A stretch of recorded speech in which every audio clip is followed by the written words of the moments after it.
हाँ, चलो देखो बेटा, अभी लास्ट लेक्चर में हमने बात की थी डी ब्रोगली हाइपोथेसिस की। अब थोड़ा उससे आगे देखेंगे। हाँ, देखो हमने लास्ट लेक्चर में जो देखा था बेटा de Broglie hypothesis. De Broglie hypothesis में हमने क्या देखा था कि जो इससे पहले जो साइंटिस्ट बात कर रहे थे वो that is a particle nature of wave की बात कर रहे थे। Particle nature of wave, wave के अंदर कौन सा नेचर होता है? पार्टिकल नेचर होता है। लेकिन डी ब्रोगली ने 1924 में क्या बोला कि वेव के अंदर क्या होता है? वेव के अंदर क्या होता है? पार्टिकल के अंदर कौन सा नेचर होता है? वेव नेचर होता है। उसने बोला कि पार्टिकल के अंदर भी क्या होता है? वेव नेचर होता है। मतलब कोई पार्टिकल ले लीजिए जिसको मास होगा, माइक्रोस्कोपिक पार्टिकल भी हो सकता है। माइक्रोस्कोपिक पार्टिकल मतलब छोटे पार्टिकल, जैसे कि इलेक्ट्रॉन है, प्रोटॉन है, या न्यूट्रॉन है, या अल्फा पार्टिकल्स है, इन्हें बोलते हैं मैक्रोस्कोपिक पार्टिकल। माइक्रो का समझता है ना आपको? माइक्रो का मतलब छोटे वाले, ठीक है। तो उन पार्टिकल को अगर सर्टन वेलोसिटी से अगर मूव करा दिया जाए तो उनको भी क्या आ जाएगी? वेवलेंथ आ जाएगी। या वो वेवलेंथ बड़ी हो सकती है या फिर छोटी हो सकती है, ठीक है। उसके बाद में उसने एनर्जी बताया दोनों का।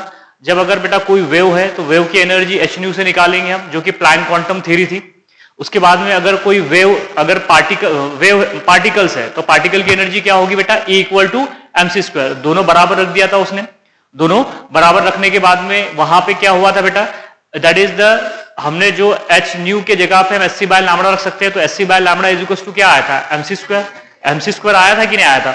उसके बाद में h इज इक्वल टू क्या आया था? लैम्बडा इज इक्वल टू आया था h upon mv। h upon mv, mv क्या था? That is linear momentum. उसकी जगह पे हम p रख सकते हैं, मैं आपको बता चुका हूं। उसकी जगह पे हम क्या रख सकते हैं? p। तो लैम्बडा इज इक्वल टू क्या आ गया था? h अपॉन p आ गया था, h अपॉन p। तो ये जो रिलेशंस था बेटा डी ब्रोगली ने क्या बताया था? दैट इज वेवलेंथ निकाल के बताया था। किसकी? एक इलेक्ट्रॉन की। और उसके बाद में मैंने आपको ये भी बताया था कि डेविसन एंड जर्मर जो दो साइंटिस्ट थे बेटा, उन्होंने क्या वेरीफाई किया था?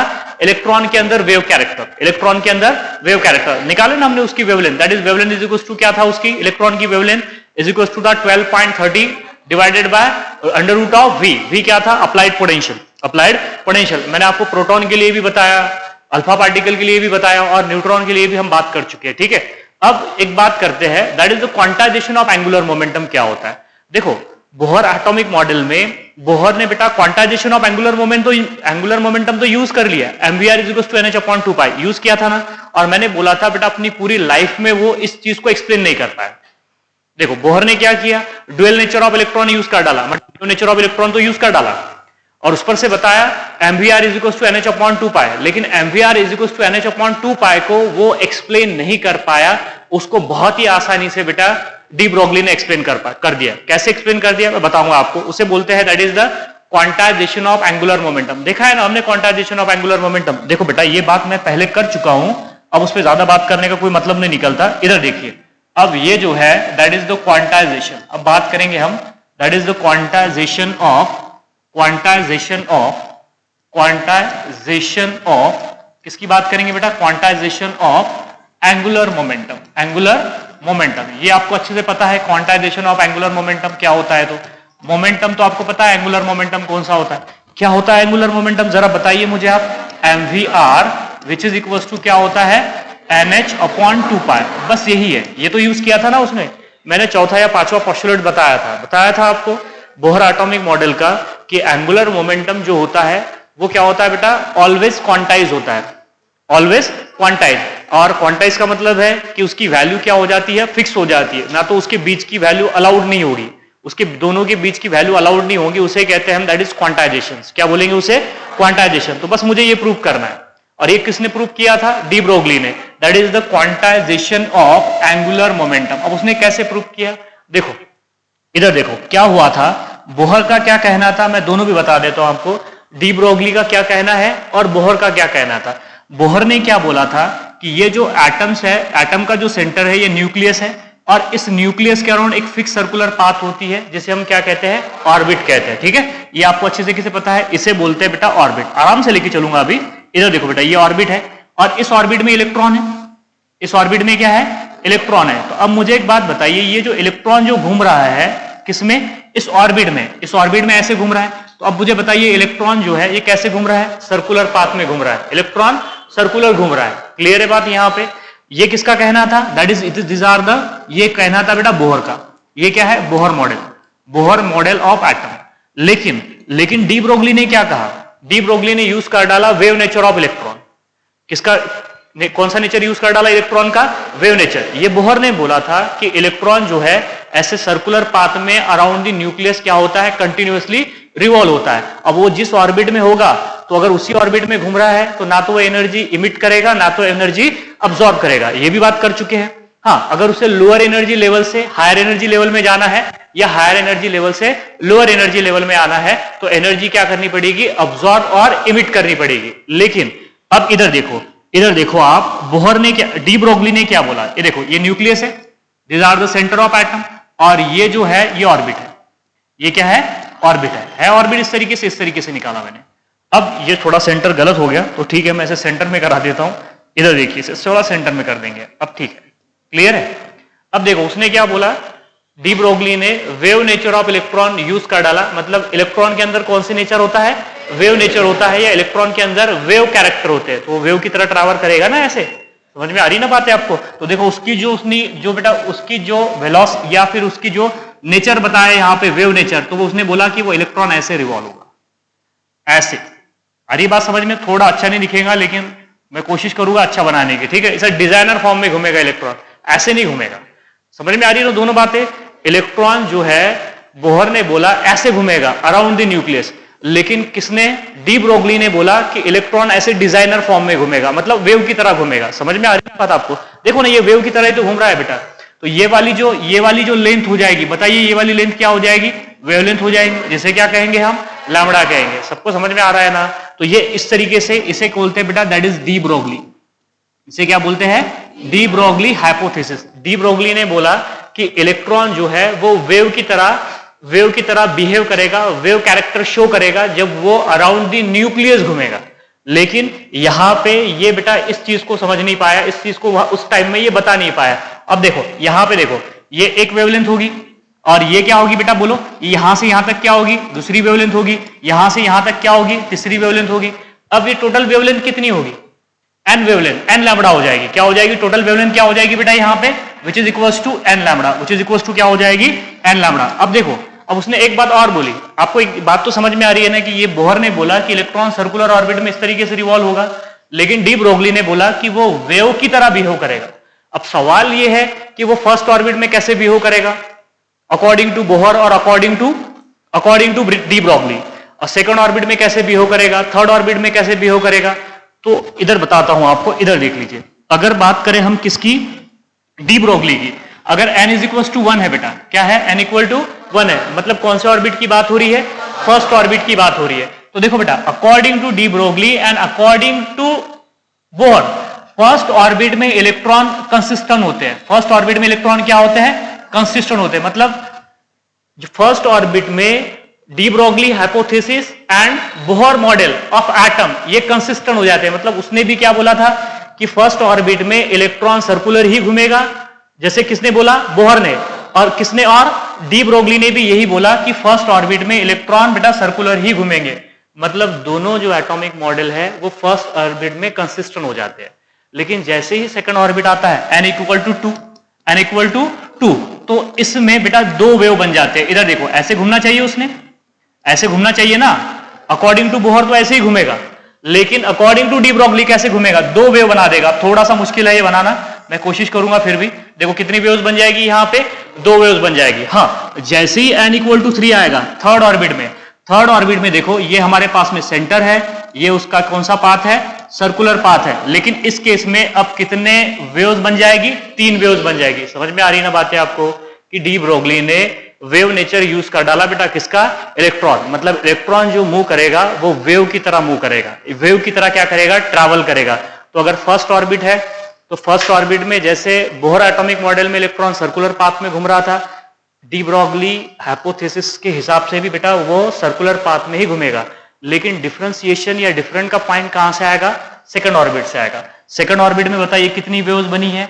2 वेव्स बनी है। थर्ड ऑर्बिट में कितनी वेव्स बनी है? 3 वेव्स बनी है। और क्यों अगर बेटा फोर्थ ऑर्बिट हो तो कितनी वेव्स बन जाएगी? यहाँ पे 4 वेव बन जाएगी। देखो ये तो उसका ओरिजिनल पाथ है, ये आपको बता चुका हूं मैं। और ये देख लीजिए यहाँ पे 1 वेव, ये 2 वेव्स, ये 3 वेव्स और ये कितनी वेव्स, 4 वेव्स। थोड़ी सी आड़ी टेढ़ी बन रही है लेकिन आप समझ रहे हो कि कितनी वेव्स बन रही है करके, ठीक है। हाँ, अगर n इज इक्वल टू क्या हो जाए बेटा, बोलो n इज इक्वल टू क्या हो जाए, 5 वेव्स, क्या हो जाए, 5 हो जाए। n इक्वल टू अगर 5 होगा तो बताइए यहाँ पे कितनी वेव्स बनेगी, 5 वेव्स बनेगी। ये 1, ये 2, ये 3, ये 4 और ये 5, बन गई 5। और n मतलब आपको एक बात समझ में आ रही है, जितने ऑर्बिट है उतनी वेव्स बन रही है, जितने ऑर्बिट है उतनी वेव्स बन रही है। मतलब n बोले तो क्या होगा, नंबर ऑफ ऑर्बिट। ये जो हम यहाँ पे निकल रहे हैं, लिख रहे हैं बेटा, ये जो स्मॉल n है, ये क्या है, स्मॉल n जो है ये क्या है, बोलो बेटा, that is the number of orbit, number of orbit. और जितने ऑर्बिट का जितना नंबर है 1 2 3 4 5, उतनी नंबर ऑफ क्या बनेंगी, बोलो, उतनी बनेगी नंबर ऑफ वेव्स। उतनी क्या बनेगी बेटा यहाँ पे, नंबर ऑफ वेव्स। तो कई बार आपसे पूछ लिया जाता है कि बताइए डी ब्रॉगली हाइपोथेसिस में कितनी वेव्स बनती है। जितनी नंबर ऑफ, आपको पूछ लिया जाएगा कि बताइए थर्ड ऑर्बिट में डी ब्रॉगली थर्ड ऑर्बिट में डी ब्रॉगली की कितनी वेव्स बनेगी, तीन वेव्स बनेगी। समझ में आ गई बात। फोर्थ ऑर्बिट में 4 बनेगी, फिफ्थ ऑर्बिट में 5 बनेगी, सबको समझ में आ रहा है ना। सिक्स ऑर्बिट में 6 बनेगी, एन ऑर्बिट में n बनेगी। तो ये बात आप ध्यान में रख लीजिए कि number of orbit is equal to क्या हो जाएगा, नंबर ऑफ वेव्स हो जाएगी। और दूसरी बात आपको समझ में आ रही है यहां से इंपॉर्टेंट, कि फर्स्ट ऑर्बिट में Bohr model and de Broglie क्या हो जाते हैं, कंसिस्टेंट। ये भी बात ये पूछा गया है कि बताइए in which orbit Bohr and de Broglie hypothesis are consistent in first orbit. According to Bohr electron circularly घूम रहे हैं, according to de Broglie electron जो है वो वेव की तरह ट्रैवल कर रहे हैं, वेव की तरह मूव हो रहे हैं, लेकिन फर्स्ट ऑर्बिट में वो सर्कुलर ही घूमेगा। तो मतलब दोनों जो है वो एक जैसी बात करते हैं फर्स्ट ऑर्बिट के लिए सिर्फ। सेकंड ऑर्बिट से अलग है बेटा, थर्ड ऑर्बिट से अलग है, फोर्थ ऑर्बिट से। मतलब कहां से डिफरेंशिएशन आ रहा है, सेकंड ऑर्बिट से आ रहा है। क्लियर है, सबको समझ में आया। अब देख लीजिए इधर देखो बेटा, अब मैंने बोला कि ये जो वेव्स है, ये कितनी वेव्स होगी, एन लैम्बडा होगी। क्या होगी, एन लैम्बडा। अब मुझे एक बात बताइए, यहाँ पे लैम्बडा है, यहाँ पे लैम्बडा है, यहाँ पे लैम्बडा है, कितनी है, एन लैम्बडा। मतलब नंबर ऑफ वेव्स, जितनी नंबर ऑफ ऑर्बिट होंगी उतनी नंबर ऑफ क्या बनने वाली है, वेव्स बनने वाली है। अब मुझे बताइए ये डिस्टेंस कितना है, किसके बराबर है, ये 2 पाई आर के बराबर। किसके बराबर है, 2 पाई आर के बराबर। तो मैं 2 pi r is equal to क्या लिख सकता हूं, बोलो बेटा, 2 pi r is equal to क्या लिख सकते हैं हम, बोलो ना, 2 pi r is equal to N lambda. अरे क्या लिखेंगे हम, 2 पाई आर। वो डिस्टेंस कितना है टोटल, 2 पाई आर, और उसमें जो वेवलेंथ बन रही है, कितनी वेवलेंथ बन रही है, एन लैम्बडा। हम बोल रहे हैं ना यहाँ पे कितनी वेवलेंथ बन रही है बेटा, दैट इज एन लैम्बडा। तो ये सबको समझ में आया कि 2 pi r is equal to क्या हो जाएगा, एन लैम्बडा। अब मुझे एक बात बताइए, ये लैम्बडा की जगह पे मैं h अपॉन एम भी रख सकता हूं, अरे रख सकते कि नहीं, h अपॉन पी रख सकते हैं ना, और पी के जगह पे एम भी, पी के जगह पे एम भी, पटको यहाँ पे वैल्यू। तो बोलो क्या हो जाएगा, चलो बोलो रे, m v r sorry 2 pi r is equal to क्या हो जाएगा बेटा, NH upon m v, NH upon m v. अब ये क्या करना है, ये R को इधर भेज दीजिए आप, सॉरी ये 2 पाई को इधर भेज दीजिए, एमवी को इधर भेज दीजिए, तो बोलो क्या हो जाएगा, that is m v r which is equals to NH upon 2 pi, NH upon 2 pi. यही ना एंगुलर मोमेंटम, यही क्या था, एंगुलर मोमेंटम। देखो इतनी छोटी सी बात wave character, wave nature of electron लेके डी ब्रोगली ने एक्सप्लेन कर दी थी, जो बोहर बेटा अपनी पूरी लाइफ स्पैन में एक्सप्लेन नहीं कर पाए। सबको समझ में आ गया। So these are the concept of quantisation of angular momentum, quantization of the angular momentum. मैंने बोला एमवीआर इज इक्वल टू क्या होता है, that is linear momentum into radius. बोले तो angular momentum n h upon 2 pi, n h upon क्या हो जाएगा, 2 पाई हो जाएगा। यही तो था ना एंगुलर मोमेंटम, और ये क्या था, क्वांटाइज था। क्वांटाइज का मतलब यहाँ पे जो n था बेटा, ये n की वैल्यू या तो 1 हो जाएगी, या तो 2 हो जाएगी, या तो 3 हो जाएगी, या 4, 5 एंड सो ऑन। इन दोनों के बीच की वैल्यू अलाउड नहीं है, 2 और 3 के बीच की वैल्यू अलाउड नहीं है, 3 एंड 4 के बीच की वैल्यू अलाउड नहीं है, 1 एंड 2 के बीच की वैल्यू अलाउड नहीं है। उसी को कहते हैं हम, that is the quantization of angular momentum. ऐसा क्वांटाइजेशन ऑफ चार्ज देखा है, क्वांटाइजेशन ऑफ एनर्जी देखी है, उस तरीके से क्वांटाइजेशन ऑफ क्या हो जाएगा, एंगुलर मोमेंटम हो जाएगा। आगे सबको समझ में, दोबारा से सुनो बेटा, यहां पे जो बोहर एटॉमिक मॉडल ने बोला था कि इलेक्ट्रॉन सर्कुलर ऑर्बिट में घूमते हैं, लेकिन डी ब्रोगली ने बोला कि इलेक्ट्रॉन जो है वो वेव की तरह घूमते हैं। वेव की तरह घूमेंगे तो उनकी वेवलेंथ होगी, और वो वेवलेंथ कितनी होगी बेटा, that is the n lambda के बराबर होगी। और वो जो सरकमफ्रेंस है सर्कल का, वो क्या हो जाता है, 2 pi r is equal to N lambda. So यहाँ पे हमने लैम्बडा की वैल्यू रख दी, ये तो बता चुका हूं ना मैं, कल के लेक्चर में ही बता चुका हूं, कल का नहीं मतलब इससे पहले का, ठीक है। तो h अपॉन एम वी, उसकी जगह पे h की लैम्बडा की वैल्यू रख दी, तो ये आ गया हमारे पास m v r is equal to NH upon 2 pi. So these are the quantization of angular momentum, quantization of angular momentum. देखो लास्ट लेक्चर के लास्ट में आपसे इसके ऊपर क्वेश्चन भी कराऊंगा अभी मैं थोड़ी देर में। इधर देखिए अब बात करते हैं बेटा, नेक्स्ट प्रिंसिपल है, that principle is a Heisenberg uncertainty principle. देखो हाइजेनबर्ग जो है, हाइजेनबर्ग ने दो कंसेप्ट दिए हैं। पहला कंसेप्ट है, एक है हाइजेनबर्ग अनसर्टेनिटी प्रिंसिपल है और दूसरा है हाइब्रिडाइजेशन, और दोनों में अनसर्टेनिटी है। अनसर्टेनिटी का मतलब क्या है, सर्टन नहीं है। समझ में आ रही है ना बात यहाँ पे, मतलब क्या है उसमें थोड़ी सी एक्यूरेसी नहीं है, हम क्या बोलेंगे उसमें एक्यूरेसी नहीं, परफेक्ट नहीं है वो। दोनों भी कंसेप्ट अगर देखेंगे आप, या तो आप हाइब्रिडाइजेशन ले लीजिए, केमिकल बॉन्डिंग में पढ़ाऊंगा आपको हाइब्रिडाइजेशन। अगर आपको मॉलिक्यूल की ज्योमेट्री और शेप बताने में क्या आती है, अनसर्टेनिटी आती है, वो हाइब्रिडाइजेशन है। और दूसरा आता है बेटा हाइजेनबर्ग अनसर्टेनिटी प्रिंसिपल। और हाइजेनबर्ग अनसर्टेनिटी प्रिंसिपल किसके लिए है, ये position of electron and momentum of electron, position या वेलोसिटी बोल दीजिए या मोमेंटम ऑफ इलेक्ट्रॉन, सारी बातें बताऊंगा आपको, समझ में भी आएगी सारी बातें। उसे कहते हैं हाइजेनबर्ग अनसर्टेनिटी प्रिंसिपल। देखो हाइजेनबर्ग ने क्या बोला था, it is impossible to determine the position and momentum of electron simultaneously. मतलब इलेक्ट्रॉन की पोजीशन एंड इलेक्ट्रॉन का मोमेंटम हम एक साथ नहीं निकाल सकते।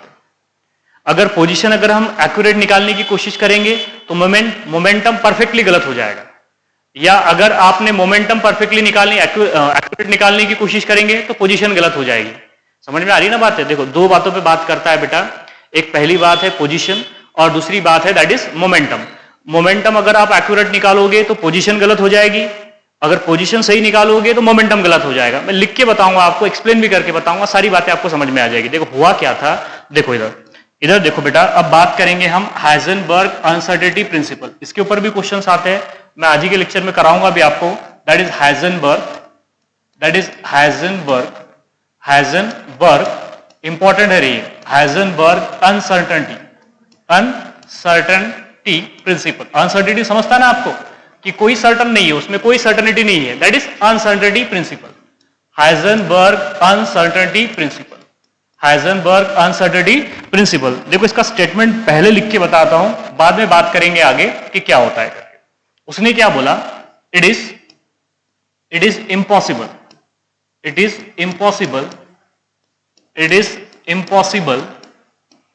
टू डिटरमिन द पोजीशन, किसकी बात कर रहे हैं हम यहां पे, positions and momentum, position and the momentum. किसका मोमेंटम बोलो, मोमेंटम ऑफ इलेक्ट्रॉन। अब ये इलेक्ट्रॉन से यहां पे ये है बेटा कि आप यहां पे प्रोटॉन भी ले सकते, यहां पे आप अल्फा पार्टिकल भी ले सकते, न्यूट्रॉन भी ले सकते, मतलब कोई भी मैक्रोस्कोपिक पार्टिकल ले सकते। ये सिर्फ बेटा मैक्रोस्कोपिक पार्टिकल के लिए ही एप्लीकेबल था, इसके अलावा दूसरे पार्टिकल के लिए एप्लीकेबल नहीं है। एनसीईआरटी में एक लाइन दी हुई लास्ट में, हाइजेनबर्ग अनसर्टेनिटी प्रिंसिपल के लिए सिर्फ बेटा ये स्मॉल ट्राजेक्टरीज के लिए ही एप्लीकेबल है। मतलब स्मॉल ट्राजेक्टरीज का मतलब होता है मैक्रोस्कोपिक पार्टिकल, उसके अलावा ये किसी के लिए एप्लीकेबल नहीं है। क्लियर है बात। यहां पे देखो इलेक्ट्रॉन लिखा है, मतलब यहां पे ये भी लिख देता हूं कि दैट इज मैक्रोस्कोपिक पार्टिकल। कौन से पार्टिकल, मैक्रोस्कोपिक पार्टिकल, सिर्फ मैक्रोस्कोपिक पार्टिकल के लिए ही एप्लीकेबल है, यही इसका लिमिटेशंस भी है, ठीक है। So it is impossible to determine position and momentum, किसका मोमेंटम, ऑफ इलेक्ट्रॉन साइमल्टेनियसली समझता है ना आपको, एक साथ में दोनों चीजें निकालना क्या हो जाता है, इम्पॉसिबल हो जाता है। It is impossible to determine the position and momentum of electron simultaneously. Position निकालने की कोशिश करोगे तो मोमेंटम गलत हो जाएगा, मोमेंटम निकालने की कोशिश करोगे तो पोजीशन गलत हो जाएगी, मतलब एक सही आएगा दूसरा परफेक्टली गलत हो जाएगा। यही कहना था किसका, हाइजेनबर्ग अनसर्टेनिटी प्रिंसिपल का। देखो होता क्या है, मुझे एक बात बताइए, आपको इलेक्ट्रॉन देखना है, इलेक्ट्रॉन को क्या करना है, देखना है, तो एक पर्टिकुलर वेवलेंथ की लाइट उस इलेक्ट्रॉन पे गिरेगी ना। अरे मुझे एक बात बताइए, कोई भी चीज को अगर देखना है आपको, अगर मुझे आपको देखना है तो देखो क्या होता है, कोई पर्टिकुलर वेवलेंथ की लाइट मुझ पे गिर रही है और वो यहां से रिफ्लेक्ट होकर आपके रेटिना में आ रही है, ठीक है। समझ में आ रही है ना बात आपको? आपको अगर मुझे देखना है या किसी को भी अगर देखना है बेटा, तो यही तो होता है ना, एक पर्टिकुलर वेवलेंथ की, पर्टिकुलर फ्रीक्वेंसी की लाइट उस ऑब्जेक्ट पे क्या होगी, इंसिडेंट होगी, और वहां से लाइट रिफ्लेक्ट होके आपके रेटिना में जाएगी, तो वहां पे इमेज कास्ट हो जाएगी। देखो क्या, कोई ऑब्जेक्ट बना लेते हैं, इधर देखिए आपको ऐसे समझ में आया, छोड़िए मुझे ऑब्जेक्ट नहीं बनाता मैं, किसी आप में से किसी और को बना लेते हैं ऑब्जेक्ट, यहां पे किसी को भी ऑब्जेक्ट बनाते हैं, कैसे, इधर देखो, हाँ ठीक है, अब आप ये आपका है बेटा, ठीक है, अब ठीक है, ज्यादा खुश नहीं होना है, ये कुछ ऐसे कुछ है, हाँ आप में से कोई भी एक ले लीजिए आप, हाँ चलिए इधर देखिए, अब इसको क्या करना है बेटा, इधर देखो आप, हाँ इधर देखो, देखने के लिए क्या होना चाहिए, आय होने चाहिए, देखने के लिए, हाँ वही तो बोला ना बेटा आपने, आपको देख के इतना खुश नहीं होना है करके, इधर देखिए, देखने के लिए क्या होना चाहिए, इस तरीके से ह्यूमन आय होना चाहिए, ये हमारे पास में क्या है बेटा, आय है। चलिए ठीक है, मजाक की बात थी, इधर देखिए, आप में से कोई नहीं है, चलिए इधर देखिए, अब मुझे एक बात बताइए, हाँ एक पर्टिकुलर वेवलेंथ की लाइट, एक पर्टिकुलर वेवलेंथ की लाइट आई बेटा, एक पर्टिकुलर वेवलेंथ की लाइट आई, यहां से इस ऑब्जेक्ट के ऊपर टक्कर मारी पर्टिकुलर वेवलेंथ की लाइट ने, और ये लाइट यहां से इस ऑब्जेक्ट से रिफ्लेक्ट होके यहां पे गई, तभी तो आप इस चीज को देख पा रहे हो ना। अगर ऐसा नहीं होता तो क्या आप इस ऑब्जेक्ट को देख पाते, यहां पे नहीं देख पाते, जो कोई भी होगा बेटा उसे आप देख पाएंगे क्या, नहीं देख पाएंगे, यही मैकेनिज्म होता है, यही क्या होता है, मैकेनिज्म होता है। इधर देख लीजिए, इधर देखो बेटा, इसको यहां से, इस सोर्स से, इस लाइट को इस सोर्स से यहां तक आने के लिए कुछ ना कुछ टाइम लगेगा, मान लिया हमने T1, कितना टाइम है, T1 है, और ये ऑब्जेक्ट से टकराने के बाद में आपकी आय तक आने के लिए कुछ टाइम लगेगा, वो टाइम क्या हो जाएगा, T2, वो क्या टाइम हो जाएगा, T2। समझ में आ रही है ना बातें आपको? एक लाइट, पर्टिकुलर वेवलेंथ की लाइट आई बेटा, एक ऑब्जेक्ट पे पड़ी, और उसको उस सोर्स से इस ऑब्जेक्ट से टकराने तक के कुछ वक्त लगेगा, उसे हमने क्या कहा, T1, और यहां से रिफ्लेक्ट होने के बाद आपके रेटिना में पहुंचने तक उसको जो टाइम लगेगा वो क्या हो जाएगा, T2 हो जाएगा, क्या हो जाएगा, T2। अगर ये देखो बेटा, अगर ये T2 अगर लेस देन हुआ T1 से, ये लेस देन हुआ T1 से, अगर मैं इस ऑब्जेक्ट को यहां से हटा भी दूं तो उसकी इमेज आपके रेटिना में कास्ट होगी। नहीं समझ में आया क्या? देखो आप इधर देखो बेटा, ये मेरे पास में सेलफोन है, अब ये सेलफोन पे एक पर्टिकुलर वेवलेंथ की लाइट पड़ी, उसको इस सेलफोन पे लाइट को पढ़ने के लिए जो वक्त लगा वो T1 है, और यहां से जो लाइट रिफ्लेक्ट हुई उसको आपके रेटिना में आने के लिए जो वक्त लगा वो कितना है, T2 है। अगर वो ये जो रिफ्लेक्टेड रेडिएशन है, इस रिफ्लेक्टेड रेडिएशन को आपके आंखों तक पहुंचने से पहले अगर ये मोबाइल को यहां से हटा भी दूं मैं, तो मोबाइल की इमेज आपके रेटिना में कास्ट होगी। देखो मैंने आपको इससे पहले एक बार क्या बोला था कि आप कई बार टेरिस पे जाते हो और आपने देखते हो कि एक तारा टूट जाता है इमीडिएटली, तो क्या हो सकता है, वो हजारों साल पहले टूटा होगा, लेकिन उससे जो रिफ्लेक्टेड रेडिएशन हुई वो आपके हजारों साल बाद आपके रेटिना में आई होगी। समझ में आ रही है ना बात आपको? ऐसे ही मैकेनिज्म होता है। सबको समझ में आ रहा है या नहीं आ रहा है बेटा? अगर वो टाइम रिफ्लेक्टेड जो रेडिएशन का, ऑब्जेक्ट से रिफ्लेक्टेड रेडिएशन का जो टाइम है, अगर उससे पहले अगर मैं उस ऑब्जेक्ट को हटा दूं तो फिर भी उसकी इमेज क्या हो जाएगी, आपकी रेटिना में क्या हो जाएगी, कास्ट हो जाएगी। बस यही बताना था। अब इधर देखो, हमें किसको देखना है, इलेक्ट्रॉन को देखना है। किसको देखना है बेटा? इलेक्ट्रॉन को देखना है। इलेक्ट्रॉन जो होता है वो एटम्स के ऑर्बिट्स में होता है। तो देखो जैसे कि ये फर्स्ट ऑर्बिट है, ये क्या हो जाएगा, फर्स्ट ऑर्बिट हो जाएगा, ये क्या हो जाएगा, सेकंड ऑर्बिट हो जाएगा, ये क्या हो जाएगा, थर्ड ऑर्बिट। अब किसी ऑर्बिट में इलेक्ट्रॉन प्रेजेंट है, चलिए किसी भी एक ऑर्बिट में हम मान लेते हैं कि इलेक्ट्रॉन मौजूद है। ऐसे इधर देखो, यहां पे एक ही इलेक्ट्रॉन बताता हूं, ये जो येलो नजर आ रहा है ये क्या है बेटा, इलेक्ट्रॉन है। अब इस इलेक्ट्रॉन को देखने के लिए क्या चाहिए, इलेक्ट्रॉनिक माइक्रोस्कोप चाहिए ना। जब माइक्रोस्कोपिक पार्टिकल्स है तो आपको क्या लगेगा बेटा, इलेक्ट्रॉनिक माइक्रोस्कोप लगेगा। तो यहां से आप इस इलेक्ट्रॉनिक माइक्रोस्कोप से बेटा देख रहे हो। इधर देखिए, यहां पे बना देता हूं, यहां पे एक माइक्रोस्कोप लिया आपने, ये ऐसे कुछ होगा, दिस आर द माइक्रोस्कोप। यहां से देख रहे हो आप इलेक्ट्रॉनिक माइक्रोस्कोप को, तो क्या होगा पहले बताइए। आपको एक बात तो समझ में आ गई ना कि किसी भी ऑब्जेक्ट को देखने के लिए पर्टिकुलर वेवलेंथ की लाइट उसके ऊपर इंसिडेंट होती है और वहां से रिफ्लेक्ट होकर आपके रेटिना में पहुंचती है, तब उसकी इमेज क्या होती है, कास्ट होती है। अब देखो, एक पर्टिकुलर वेवलेंथ की लाइट आई, ऐसे एक पर्टिकुलर वेवलेंथ की क्या आ गई, यहां से लाइट आ गई, और वो पर्टिकुलर वेवलेंथ की लाइट इस इलेक्ट्रॉन से टक्कर मारी उसने। इस इलेक्ट्रॉन से टक्कर मार के बेटा उसकी जो ये लाइट है वो यहां पे पहुंची, तभी तो आपको इलेक्ट्रॉन दिखाई देगा ना। लेकिन जब तक कि आपको ये इलेक्ट्रॉन दिखाई देगा तब तक ये इलेक्ट्रॉन बेटा इस ऑर्बिट से इस ऑर्बिट में जंप कर चुका होगा। आपको बात समझ में आ रही है नहीं? क्यों जंप करेगा? क्योंकि इलेक्ट्रॉन ने एनर्जी अब्सॉर्ब की। अब वो जिस ऑर्बिट में घूम रहा था क्या उस ऑर्बिट में घूमेगा क्या? नहीं बेटा, वो लोअर एनर्जी लेवल से किस में चला जाएगा? हायर एनर्जी लेवल में। और इतना फ्रीक्वेंट होगा वो, यही तो बोल रहा हूं बेटा मैं आपको कि ये इसको यहां से एक सोर्स से जो लाइट आई है इलेक्ट्रॉन से इलेक्ट्रॉन पे पड़े तक कितना वक्त लगा है उसको? T1। और ये जो इलेक्ट्रॉन से रिफ्लेक्ट होने के बाद में जो लाइट बेटा इलेक्ट्रॉन से निकली है, रिफ्लेक्टेड लाइट निकली है, वो टाइम कितना होता है? T2। और एक बात इंपॉर्टेंट ये है बेटा कि T2 is much much much much lesser than that of the T1। T2 is much much lesser than that of the क्या हो जाता है? T1। अब समझ में आ गया? तो ये इलेक्ट्रॉन बेटा आपको इस ऑर्बिट में नजर आएगा कि फिर वो नहीं आएगा, वो चला जाएगा कौन से ऑर्बिट में? नेक्स्ट हायर एनर्जी ऑर्बिट में चला जाएगा। अगर इतनी ज्यादा एनर्जी मिल जाएगी तो एटम से ही बेटा एस्केप हो जाएगा। बात समझ में आ रही है? तो आप बता सकते हो कि इलेक्ट्रॉन की पोजीशंस क्या होगी करके? नहीं बता सकते इलेक्ट्रॉन की पोजीशन। यही तो बता रहा हूं मैं आपको कि इलेक्ट्रॉन की पोजीशन आप नहीं बता सकते। जैसे ही आपने देखा था बेटा कि इलेक्ट्रॉन यहां पे था, ओए इलेक्ट्रॉन यहां पे था, लेकिन जैसे ही ये लाइट बेटा यहां से यहां तक पहुंचने के लिए बहुत कम वक्त लग रहा है ना उसको, ये जो वक्त है बेटा ये बहुत कम है। अगर उतने कम वक्त में अगर आपने उसे हटा दी बेटा तो क्या हो जाएगा? इलेक्ट्रॉन आपको वहां से नजर नहीं आएगा। मतलब इलेक्ट्रॉन की पोजीशन बताना इम्पॉसिबल है। हाँ, प्रोबेबिलिटी बता सकते हो कि जैसे कि फॉर एग्जांपल आप घर से निकले हो, आपके पेरेंट्स को अगर किसी ने पूछा कि आपका नाम लेके पूछा कि अभी कहाँ होगा, तो आपके पेरेंट्स क्या बोलेंगे कि वो अभी क्लासरूम केमिस्ट्री का क्लास या फिजिक्स का क्लास कर रहा होगा। लेकिन उन्हें पता है क्या कर रहा है कि बाहर घूम रहा है? पता है क्या? नहीं पता है ना। लेकिन ये प्रोबेबिलिटी होती है। ये क्या होती है? प्रोबेबिलिटी। ये तो बता देंगे कि वो यहां पे हो सकता है करके। तो बेटा इलेक्ट्रॉन कहां पे होगा, इस कमरे में कहां पे होगा, ये बता सकते हैं, लेकिन उसकी पोजीशंस क्या होगी, फिक्स पोजीशंस क्या होगी, ये नहीं बता सकते।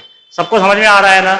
इट इज, यही बता रहा हूं बेटा कि it is impossible to determine the position of electron and the momentum of electron simultaneously. अगर आपने पोजीशन निकाली बेटा तो मोमेंटम गलत हो जाएगा, मोमेंटम अगर एक्यूरेट निकाला तो पोजीशन गलत हो जाएगी। समझ में आ रहा है ना? अरे बेटा ये आपको ये मैं बता चुका हूं ना। क्या बता चुका हूं आपको? जब इलेक्ट्रॉन किसी ऑर्बिट में घूम रहा है, ना तो वो एनर्जी अब्सॉर्ब कर रहा था ना तो एनर्जी इमिट कर रहा था, उसे हमने बोला स्टेशनरी ऑर्बिट। लेकिन इलेक्ट्रॉन वन एनर्जी लेवल से हायर एनर्जी लेवल में, हायर एनर्जी लेवल से लोअर एनर्जी लेवल में जंप कर सकता है ना, बाय अब्सॉर्बिंग और इमिटिंग एनर्जी। तो बेटा ये एनर्जी मिल रही है ना उसको, ये क्या मिल रही है यहाँ पे? एनर्जी। हाँ, अगर ये T2 ज्यादा होता तो इलेक्ट्रॉन आपको वही नजर आता। ये T2 अगर ज्यादा होता तो वो क्या होता? इलेक्ट्रॉन वही नजर। लेकिन ये T2 क्या बोला है मैंने? Much much greater than, much much lesser than that of the T1। सबको समझ में आ गया? तो ये इलेक्ट्रॉन यहां से यहां पे क्या कर जाएगा? जंप कर जाएगा। तो आपको जहां पे इलेक्ट्रॉन को आप खोज रहे थे बेटा वहां पे दिखेगा क्या? नहीं। मतलब इलेक्ट्रॉन की पोजीशन फिक्स है क्या? नहीं है। आपको एक बात समझ में आ रही है कि इलेक्ट्रॉन की पोजीशन फिक्स होती है क्या? नहीं होती है इलेक्ट्रॉन की पोजीशन फिक्स। इलेक्ट्रॉन का ना तो पोजीशन फिक्स होगी ना तो मोमेंटम फिक्स होगा। दोनों में से अगर आपने एक एक्यूरेट निकाला बेटा तो दूसरा क्या हो जाएगा? डेफिनेटली क्या होने वाला है? गलत होने वाला है। क्लियर है? सबको समझ में आया है नहीं आया? इधर देखो बेटा, मैं आपको ये बता रहा था, मान लीजिए ये जो है, इधर देखिए आप, ये मेरे पास में डेल्टा एक्स, ये डेल्टा एक्स क्या है? That is uncertainty, uncertainty, uncertainty in positions. ये क्या हो जाएगा बोलो बेटा? Uncertainty in positions. और ये जो है डेल्टा पी, ये क्या है? Delta p. और ये डेल्टा पी हो जाएगा that is uncertainty, uncertainty in momentum. In किसमें? मोमेंटम में। इधर देखो आप, uncertainty in momentum. Delta x क्या है बोलो? Uncertainty in position, uncertainty in position. और डेल्टा एक्स पी क्या है यहाँ पे? Uncertainty in momentum, uncertainty in momentum. अब मैंने आपको ये बोला कि अगर आप डेल एक्स क्या निकाल रहे हो? एक्यूरेट। डेल एक्स क्या निकाला आपने? एक्यूरेट। मान लीजिए डेल एक्स की वैल्यू क्या हो जाएगी बेटा? Tending to zero, tending to zero, tending to zero. मतलब आपने क्या निकाल डाला वो? अरे चेंज है ना ये। डेल एक्स का मतलब क्या होता है? चेंज। मतलब x2 minus x1, final minus initial. तो फाइनल माइनस इनिशियल अगर आपने जीरो निकाल दिया तो बेटा पोजीशन तो उसकी फिक्स हो गई ना। पोजीशन क्या होगी? फिक्स। अगर डेल एक्स की वैल्यू, चलिए मैंने यहां पे ऐसे लिख देता हूं, ये देखिए ऐसे नहीं लिखते, प्रोबेबिलिटी इधर देख लीजिए। डेल एक्स की वैल्यू अगर क्या हो गई? जीरो हो गई, तो पोजीशन क्या होगी आपके पास में? एक्यूरेट होगी। अरे पोजीशन क्या हो जाएगी? एक्यूरेट। तो डेल पी की वैल्यू क्या आ जाएगी पता है आपको? इन्फिनिटी आ जाएगी। डेल पी की वैल्यू क्या आ जाएगी? इन्फिनिटी। मतलब ये क्या हो जाएगा बेटा? परफेक्टली गलत। समझ में आ गई ना बात? ये क्या हो जाएगा बेटा? दैट इज परफेक्टली क्या हो जाएगा? गलत हो जाएगा। अरे समझ में आया है नहीं आया? आ रहा है ना समझ में? अगर आपने बेटा डेल पी अगर एक्यूरेट निकाला तो अब दोबारा से बोलूं क्या, डेल पी अगर आपने बराबर निकाला तो पोजीशन गलत हो जाएगी, पोजीशन सही निकाली आपने तो मोमेंटम गलत हो जाएगा। मतलब दोनों चीजें आप साइमल्टेनियसली डिटरमिन नहीं कर सकते, इसका यही मतलब होता है। क्लियर है? आ रहा है सबको समझ में? ये परफेक्टली क्या हो जाएगा बेटा, गलत हो जाएगा, तब ये क्या हो जाएगा, एक्यूरेट, या अगर ये एक्यूरेट है तो ये क्या हो जाएगा, गलत हो जाएगा। क्लियर है? अभी आया सबको समझ में? तो देखो बेटा, हाइजेनबर्ग ने क्या बोला, हाइजेनबर्ग ने ये बोला कि del x is the uncertainty in position and del p is a uncertainty in momentum, uncertainty in momentum. तो ये क्या होता है, इन दोनों का जो प्रोडक्ट होता है, किसका बोलो ना, किसका product, uncertainty in position into uncertainty in momentum, ये होता है बेटा ग्रेटर देन और equal to h upon 4 pi. किसके बराबर होता है, h upon 4 pi, h upon 4 पाई।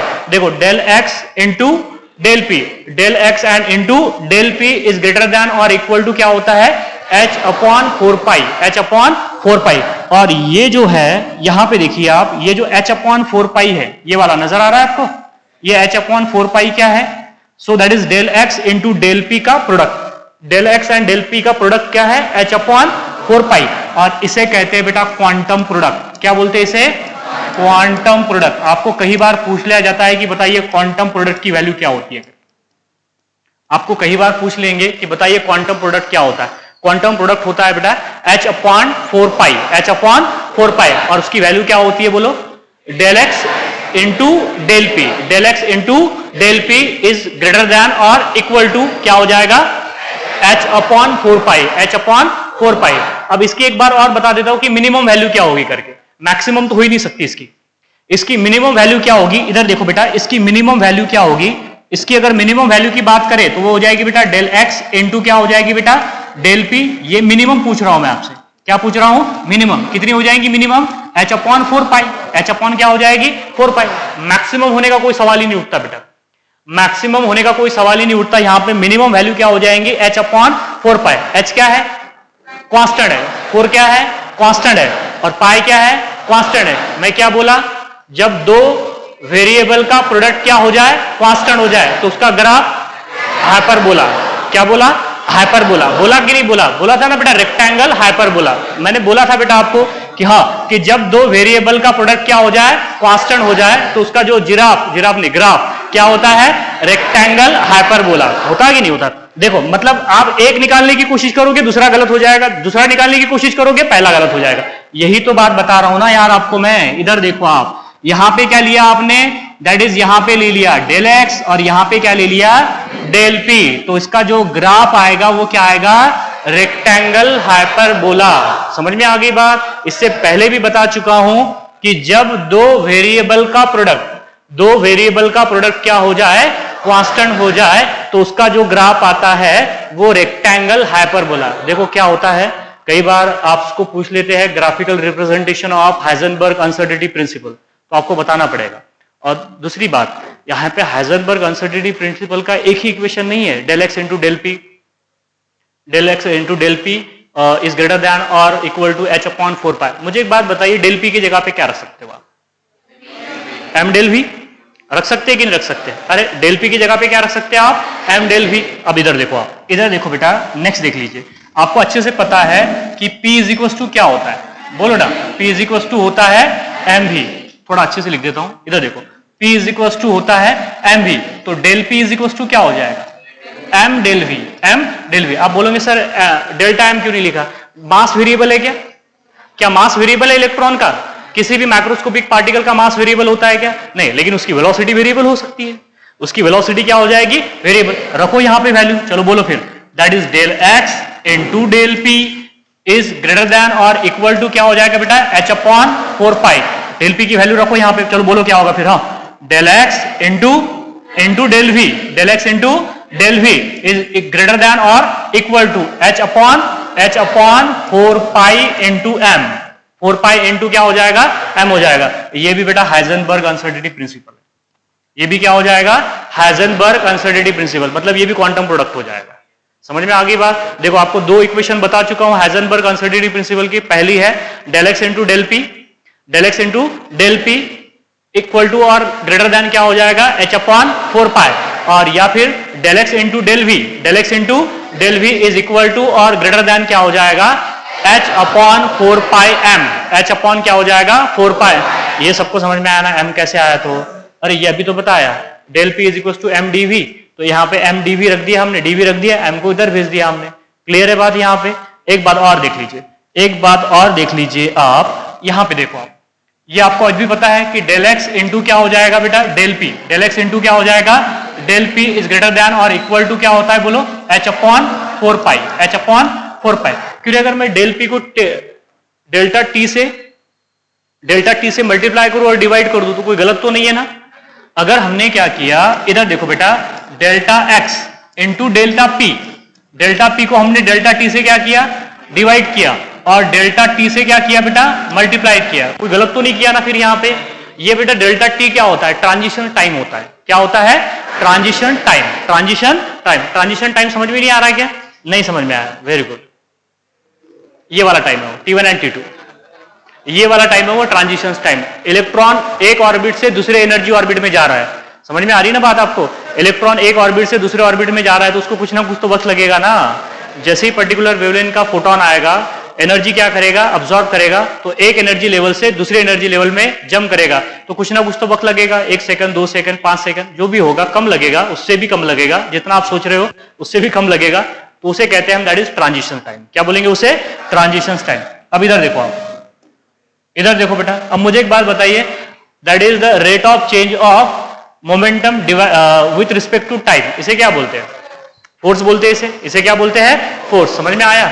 अरे rate of change of momentum, ये देखो ये तो बराबर है, ये तो सारा चीजें सेम है बेटा, that is h upon 4 pi, h upon क्या हो जाएगा 4 पाई हो जाएगा। अब rate of change of momentum with respect to time, इसे बोलते हैं फोर्स, और फोर्स इनटू डिस्प्लेसमेंट क्या होता है, वर्क, और वर्क क्या है, एनर्जी है।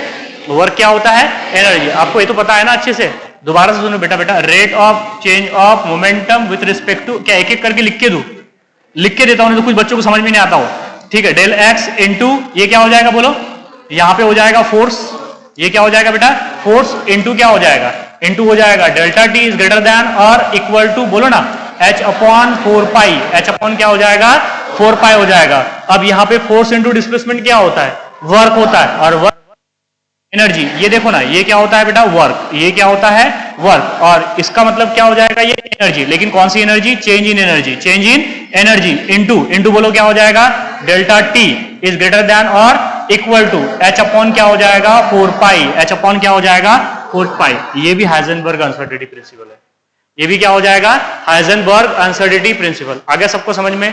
देखो मैंने हाइजेनबर्ग अनसर्टेनिटी प्रिंसिपल के बेटा, देखो पहला तो ये बताया, delta x into delta p is equal to और greater than h upon 4 pi, h upon 4 pi. दूसरा क्या बताया आपको, that is delta x into delta v is equal to h upon 4 pi m, और delta e into delta t is equal to और greater than क्या हो जाएगा, h upon 4 पाई।